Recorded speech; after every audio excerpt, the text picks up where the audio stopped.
بسم اللہ الرحمن الرحیم۔ ہم خدا کو کیسے سمجھ سکتے ہیں؟ کیا خدا کے بتائے ہوئے طریقے کے مطابق خدا کو سمجھ سکتے ہیں یا انسانی ذہن اور فکر کے مطابق خدا کو سمجھ سکتے ہیں؟ آج کل لوگ بڑے بڑے اللہ رب العزت کے بارے میں، خدا کے بارے میں سوال کر رہے ہیں کہ جب سب چیزوں کو خدا نے بنایا تو خدا کو کس نے بنایا؟ کائنات کے پیدا کرنے سے پہلے خدا کیا کر رہا تھا؟ خدا کیا کائنات کو بنا کر تھکاوٹ کا شکار ہو گیا؟ کیا اللہ جو ہے وہ اب موجود ہے یا نہیں ہے؟ یا کہ اللہ کائنات کو بنانے سے قبل بور ہو رہا تھا، اس نے پکڑ کے ساری کائنات کو بنا دیا؟ یعنی ہم کس طرح اللہ کی ذات کو سمجھیں؟ تو اس کا سادہ سا جواب یہ ہے کہ ہمیں خدا کے بارے میں اتنا ہی علم اپنے پاس رکھنا چاہیے جو خدا نے اپنے متعلق دیا ہے، جو اپنے بارے میں اس نے قرآن اور حدیث کے اندر بیان کر دیا ہے، سرکار کی زبان ترجمان سے یا قرآن کی صورت میں بیان کر دیا اپنے متعلق، ہمیں اتنا ہی سمجھنا چاہیے اور اس کے اندر زیادہ غور و فکر نہیں کرنا چاہیے۔ جیسے ہے کہ اللہ کے بارے میں تمہیں غور و فکر نہیں کرنی چاہیے، اللہ کی مخلوق اور کائنات کے بارے میں تمہیں ضرور غور و فکر کرنا چاہیے۔ لیکن اس کے مقابلے میں آج کل کچھ عقل کے مارے ہوئے لوگ چاہتے یہ ہیں کہ ہم خدا کو اپنے ذہن سے سمجھیں، یعنی انسانی فکر اور سوچ کے مطابق خدا کو سمجھیں۔ ہم خدا کو اس کائنات کے مخلوق کے قوانین سے سمجھیں جہاں عقل انسانی جو ہے وہ ٹھوکر کھا جاتی ہے اور لوگ جو ہے وہ کیا ہوتے ہیں کیا کہ گمراہی کا شکار ہو جاتے ہیں۔ اور یہ گمراہی کب شروع ہوتی ہے؟ جب انسان کوشش کرتا ہے خدا کو دنیاوی قوانین کے ذریعے سمجھنے کی، اپنی فکر اور اپنی عقل سے سمجھنے کی۔ اور یہ حالانکہ یہ سوال سرے سے لایعنی قسم کا بن جاتا ہے، کیوں؟ جب ہم خدا کو مخلوق مانتے نہیں تو ہم مخلوق والے قوانین کو خدا پہ اپلائی کیسے کر سکتے ہیں؟ ہم خدا کو خدا ہونے کے ناطے سے سمجھ سکتے ہیں، مخلوق والے قوانین کو سامنے رکھ کر ہم جو ہے کبھی سمجھ بھی جو ہے وہ نہیں سکتے ہیں۔ تو اگر ہم یہ چیز فرض کر لیں کہ ہم جو ہے وہ ایک عام انسان والے قوانین سے خدا کو سمجھیں تو یہ سوال سرے سے ختم ہو جاتا ہے۔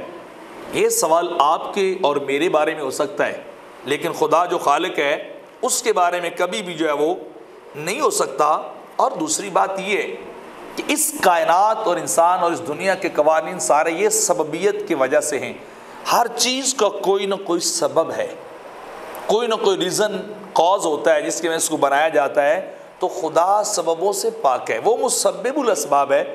ہم اپنے اسباب کو اس کے اوپر اپلائی کر کے سمجھنے کی کوشش کر رہے ہیں تو یقیناً ہمیں خدا اس صورت میں کسی طرح بھی سمجھ نہیں آئے گا۔ اور دوسری بات یہ ہے کہ وہ سببیت والا قانون یا وہ عقل اور فکر بھی تو خدا کی پیدا کرتا ہے۔ اس کی مثال ایک بڑی پیاری ہے جو دی جاتی ہے، عام طور پہ دو طرح سے دی جاتی ہے، ایک کوئی روبوٹ ہے یا کوئی گڑیا ہے۔ تو وہ کیا ہے، وہ چابی کے اوپر چلتے ہیں، ان کے اندر ایک پروگرام کو انسٹال کیا جاتا ہے۔ تو جتنا کچھ اس روبوٹ کے اندر یا گڑیا کے اندر ایک پروگرام یا سافٹ ویئر کو انسٹال ہم کریں گے تو اس کا علم اس پروگرام اور سافٹ ویئر تک ہی لمیٹڈ ہوگا۔ اب وہ پروگرام، اس پروگرام کے ذریعے سے وہ روبوٹ یا وہ گڑیا کبھی نہیں جان سکتی کہ مجھے کس نے بنایا، مجھے کیسے بنایا اور مجھ کو بنانے والا کون ہے، وہ کیسا ہے، جو مجھ پہ قانون چلتے ہیں تو وہ اس پہ کیوں نہیں چلتے، یہ کبھی بھی نہیں ہو سکتا۔ تو عقل انسانی بھی ایسے ہی اپنے ایک دائرہ کار کے اندر عقل انسانی جو ہے وہ گھومتی رہتی ہے۔ اور دوسری بات یہ ہے کہ اگر ہم خدا کا ایک موجد تصور کر لیں، خدا کا بھی کوئی خالق تصور کریں کہ اس سے بھی کسی نے پیدا کیا، تو یہاں میں ایک ایمانوئل کانٹ، ایک جرمن فلاسفر ہے، اس کی ایک کتاب تھی جس کے اندر جس کا نام ہے خالص عقل کا تنقیدی جائزہ۔ اس نے ایک بڑی خوبصورت بات لکھی اس کے اندر، وہ کہتا ہے کہ عقل کے اندر لامحدود حقائق کا احاطہ اور ادراک کرنے کی صلاحیت نہیں ہے۔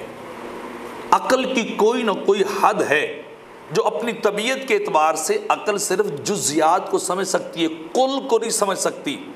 لامحدود دنیا تک، مخلوق یا کائنات تک یہ کبھی بھی سفر نہیں کر سکتی۔ تو لہٰذا جب ہماری عقل لمیٹڈ اور محدود ہے تو خدا تو لامحدود ہے، وہ ایک کل ہے، وہ جزیات کو عقل سمجھ سکتی ہے، کل کو کبھی نہیں سمجھ سکتی۔ تو لہٰذا ہمیں وہ چیزیں ضرور سمجھنی چاہیے جو ہمیں خدا کا پتہ دیتی ہوں۔ اور یہاں اسی چیز کو ارسطو نے بھی، جو ان لوگوں کے امام سمجھے جاتے ہیں، اس نے بھی تسلسل کے اسباب کے تسلسل پر ایک لمبی گفتگو کرتے ایک بڑی پیاری بات لکھی ہے۔ وہ کہتا ہے کہ کرسی لکڑی سے بنی، لکڑی درخت سے بنی، درخت بیج سے نکلا، بیج کسانوں نے بویا۔ یہ ایک لمبی فہرست لے کر چلتے ہوئے کہنے پر مجبور ہو گیا کہ اگر ہم اس معاملے کو آگے چلاتے جائیں، لامتناہی انلمیٹڈ چلتے جائیں، تو کوئی نہ کوئی تو ایسا پوائنٹ ہوگا جہاں ہمیں رکنا پڑے گا، جس سے ہم ابتدا مانگیں گے اور اس کو مانیں گے ابتدا، اور اس ابتدا سے قبل کسی کی ابتدا نہیں ہوگی۔ اگر ہم یہ نہ مانیں ابتدا کو اور وہاں کسی ایک پوائنٹ پہ نہ رکیں، تو وہ کہتے ہیں یہ اسباب کا ایک ایسا لمبا تسلسل ہوگا جو کبھی بھی ختم نہیں ہوگا، اور یہ ممکن نہیں ہے۔ تو جس پوائنٹ پہ رکیں گے ہم جا کے اسی پوائنٹ کو خدا کہتے ہیں، جس سے بگننگ ہوئی ہے، ابتدا ہوئی ہے ہر چیز کی۔ تو ارسطو بھی اسی بات کو لکھ رہا ہے، اور اسی بات کو ابن عربی رحمۃ اللہ تعالی نے بھی لکھا ہے کہ خالق حقیقی کی تخلیق کس نے کی؟ یہ صرف اور صرف ذہن کو خراب کرنے کے لیے شیطانی سوال پیدا ہوتا ہے جو اللہ کی تخلیق کی طرف چلا جاتا ہے، کیونکہ اللہ تعالیٰ بذات خود اپنے خالق ہونے پر سب سے بڑی دلیل ہے، سب سے بڑا جو ہے وہ انسان کو سمجھنے والا وہ پوائنٹ ہے کہ اللہ خود اپنی ذات کے اوپر سب سے بڑی دلیل ہے۔ اور جب ہم اللہ کے وجود کو خالق مان رہے ہیں تو ہم اس کے اوپر مخلوق والے قوانین چلا نہیں سکتے، تو لہٰذا ہمیں وہاں جا کے رکنا پڑے گا۔ تو کوئی بندہ یہ کہے کہ اللہ رب العزت جو ہے اس کی ذات کو ہم کس طرح سے سمجھ سکتے ہیں، یا ہم انہیں اپنے انسانی قوانین کے احاطے میں لے آئیں، تو یہ انسان کے لیے ممکن نہیں ہے۔ یہی وجہ ہے کہ اللہ نے اس کا بڑا خوبصورت جواب دیا ہے کہ تم کہہ دو اللہ بے نیاز ہے، نہ اس کی کوئی اولاد، نہ وہ کسی کی اولاد، اور نہ ہی کوئی اس کے برابر، وہ اللہ الصمد ہے۔ وہ ساری تشریح اس نے واضح کر دی۔ عقل والوں کے لیے اس کے اندر بڑی ساری نشانی ہے اگر غور و فکر کیا جائے تو۔